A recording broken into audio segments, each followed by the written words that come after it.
L'Antarctique, on en a dit beaucoup de choses, on en dit toujours beaucoup de choses, tantôt mystérieux, tantôt secret, tantôt tout simplement scientifique. C'est un continent absolument incroyable, caché sous des kilomètres de glace. Mais ce qui se cache sous ces kilomètres de glace, ce n'est pas au menu du jour.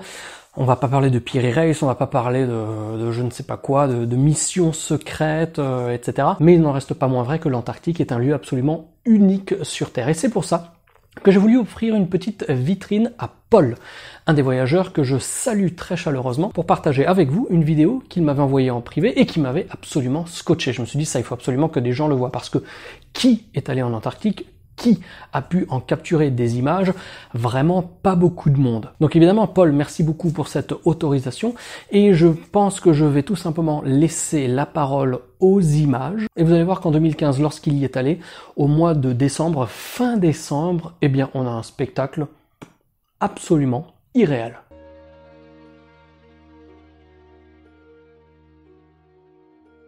Ce mardi 29 décembre 2015, nous sommes au 10e jour de notre voyage. Nous avons perdu déjà la notion du temps qui s'écoule, avec des journées qui s'allongent et des périodes de repos insuffisantes. Nous sommes de plus en plus désynchronisés, d'où une fatigue qui commence à se faire sentir par manque de sommeil.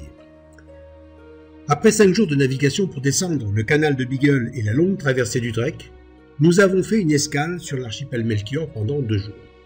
Hier, nous avons mis le pied sur la banquise de Port-le-Croix, puis nous avons découvert le fameux canal Lemaire et Port Charcot, sur lesquels je reviendrai dans une autre vidéo. Nous voilà de retour au bateau, heureux de quitter nos bottes exténuées et affamées. La journée se termine très lentement, on dirait que le temps est immobile, et nous sommes sur le pont, après le dîner, à contempler le début d'un spectaculaire coucher de soleil. Il est plus de 22 heures ce 29 décembre, par 65 degrés de latitude sud et 63 degrés de longitude ouest. Le bateau est amarré à la banquise, à quelques encablures de la base de Port-le-Croix. Lorsqu'une dernière sortie est proposée par Eric, j'avais comme d'habitude remis mes batteries à recharger et ma caméra Osmo étant prête, je me portais volontaire pour une dernière sortie.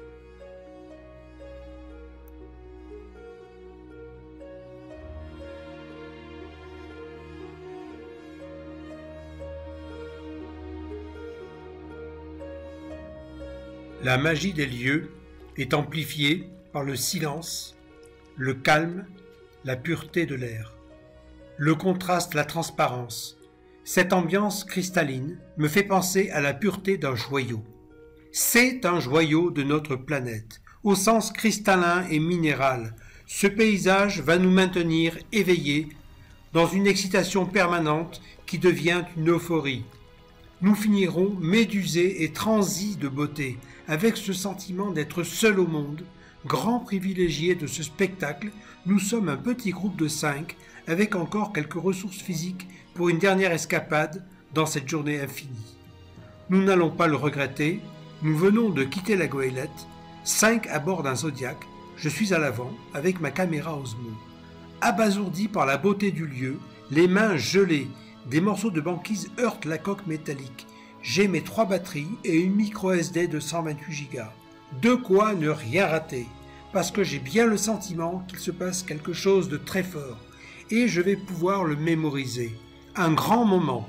J'ai eu l'audace de la commander et la chance de la recevoir juste avant mon départ, et c'est grâce aux images prises à cet instant que je ferai aussi du drone dans les jours suivants, parce que elle est équipée des mêmes gyroscopes pour la stabilité des images et du même capteur très haute définition. Je ne le sais pas encore, mais je vais réaliser les plus belles images, les plus belles prises de vue que je n'ai jamais réalisées à ce jour.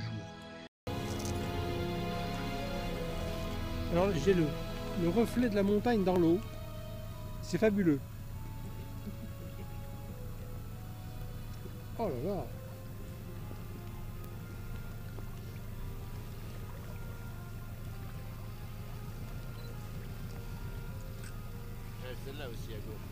Et le soleil ne se couchera pas. Le temps s'est arrêté, ou plutôt s'est mis insensiblement au ralenti. Comme un cadeau de la nature, on nous laisser apprécier et vivre ce moment. C'est un enchantement si intense que notre excitation ne s'apaise pas. Et ce moment est si particulier, ce temps qui se fige et transforme la nuit attendue en crépuscule quasi permanent.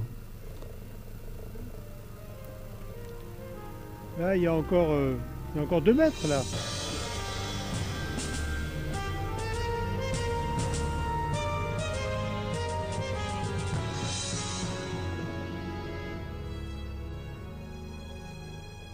Ce moment est en effet très particulier, parce que nous sommes, ce 29 décembre, à une semaine du solstice d'été et à 1 degré seulement de latitude du cercle polaire antarctique. Ce moment a été décrit, entre autres, par Jean-Christophe Victor dans son livre « Adieu l'Antarctique » écrit en commun avec son père Paul-Émile Victor. Écoutons Jean-Christophe Victor. La nuit vient rose. Il est plus de 23 heures et je ne dors pas. Tant je suis excité d'être là, je me relève pour voir le jour pendant la nuit, devant le soleil qu'on ne saurait appeler couchant, puisqu'il va frôler pendant plus de 3 heures l'horizon plat avant d'y rebondir vers le jour qui vient.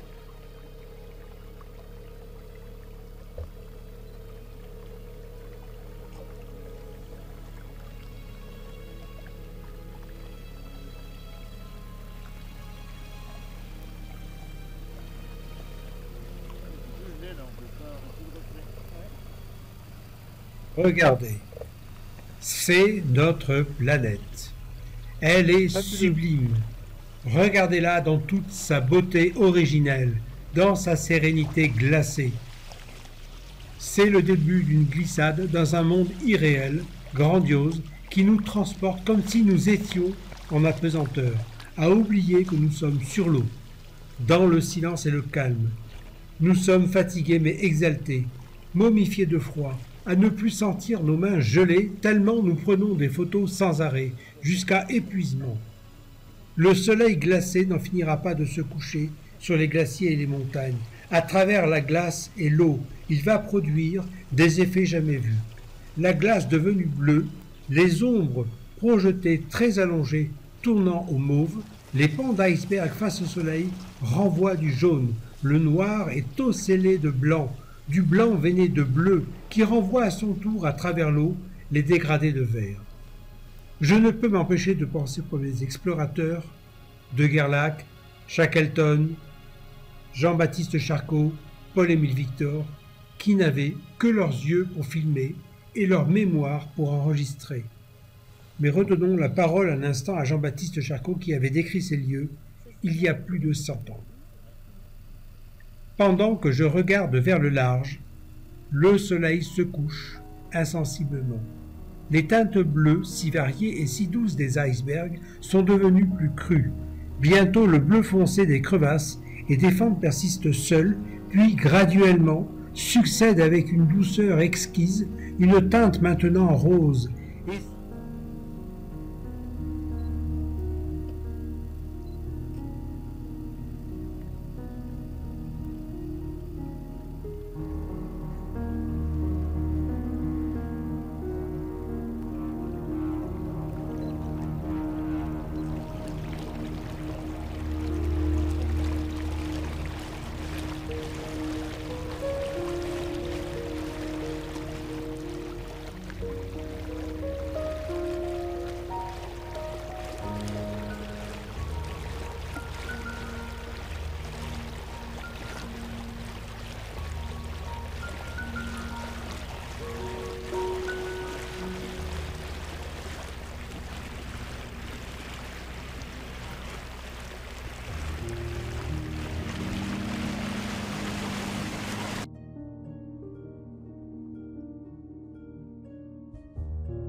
Eh bien, oui, quelles sont mes impressions s'il ne fallait pas rater de filmer non-stop, je n'ai cessé de filmer sans arrêt, au risque de prendre des engelures sur les doigts. D'ailleurs, on m'a prévenu à plusieurs reprises en me disant « Paul, remets tes gants, tu peux prendre une engelure, ça arrive très facilement. » Et j'ai bien failli en prendre.